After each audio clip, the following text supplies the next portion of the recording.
মার্কেটের সবচেয়ে manliest vanilla fragrance এখন এটা, ঠিক আছে? এই যে মার্সিডিজ বেঞ্জ ক্লাব ব্ল্যাক, ঠিক আছে? দেখো জাস্ট স্প্রে তেমন আমরি না, বাট জিনিসটা করা ওকে। একটু ড্রাই ডাউন হোক। Oh, oh man, this is so good. মানে এত আন্ডার রেটেড একটা জিনিস, মানে আমি বলে বুঝাইতে পারবো না, ঠিক আছে? এখন আমি এটা থেকে কি পাইতেছি, আমি আমার নিজের ভাষায় বলি, ঠিক আছে? ভ্যানিলার তো একটা সেই ব্যাপার আছে, ঠিক আছে? অ্যান্ড সাথে একটা স্মোকি ভাইব আছে। স্মোকি বলতে ধরো এক্স্যাক্টলি তো এরকম হবে না, বাট এক্সাম্পলের ক্ষেত্রে বলতেছি।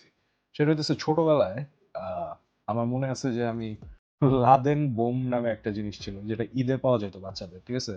ওই লাদেন বোমের ভিতরে একটু বালুর ঢুকে তোমার আকাশে ছুঁড়ে মারতাম, ফাটতো নিচে, ওইটাতে আমরা হাততালি দিতাম ইয়ে। সো ওইটা ফাটার পরে একটা যে তোমার ধোঁয়ার তারপর বারুদের একটা স্মেল আসে না, কিছুটা ওইরকম। একদম ওইরকম না, বাট কিছুটা ওইরকম ভাইব আছে। তারপর আবার ধরতে পারো যে সিগারেট খাওয়ার পরে গাত থেকে যে একটা ধোয়া ধোয়া গন্ধ আসে, বা ওই যে তোমার কি বলে টোব্যাকোর যে একটা গন্ধ, ওইটা ফিল করা যায়। এইগুলো হইতেছে তোমার ভ্যানিলার সাথে মিক্স করে আর কি জিনিসটাকে টোন ডাউন করা হয়েছে, মানে সুন্দর করা হয়েছে। এখন অনেকের ধারণা যে ভ্যানিলা ফ্রেগ্রেন্স মানেই হইতেছে একটু মেলি। ইটস নট রাইট, এইটার ক্ষেত্রে তো ডেফিনেটলি না, ঠিক আছে? এখন এইটার পারফরমেন্স, তাই না?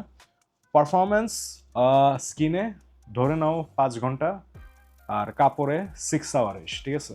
আর হইতেছে প্রজেকশন 1.5 ঘন্টা কঠিন। এরপরে আস্তে আস্তে স্কিন সেন্ট হয়ে যায়।